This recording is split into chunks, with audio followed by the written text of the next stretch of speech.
As Charles Ehidi prepares to celebrate the anniversary of his coronation on May 6, he may well reflect on what has been a bittersweet first year as king. Having prepared all his life for the solemn responsibility of succeeding his formidable mother to the throne, it must have been galling, to say the least, to find himself off games with a diagnosis of cancer. At precisely the moment when he should have been hitting his stride, he was forced to slam the brakes on. Not easy for a man who has always been in something of a hurry to get things done. But every cloud has a silver lining. As personally frustrating as the past few months may have been, there has been one hugely positive outcome from his illness. And that is how Queen Camilla has shown herself to be worthy, not just of being his queen, as she has undoubtedly always been, but our queen too. I first met the Duchess of Cornwall, as she then was, many years ago at a dinner organized by mutual friends. She and the king were not long married, and she still hadn't quite settled into the role as royal consort. He, as you might expect, had an air of old-fashioned formality about him, and was rather stiff and anxious.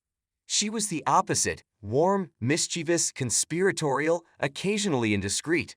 She instantly made one feel at ease, and by extension made him seem more relaxed, since it was abundantly clear that everything about her delighted him.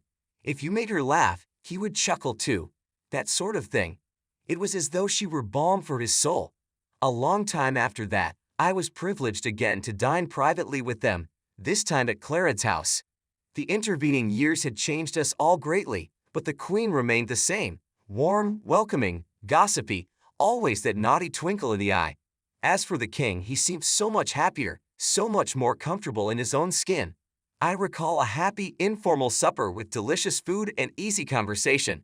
In many ways, theirs is one of the great love stories of our time, not least because they have overcome so many obstacles to be together.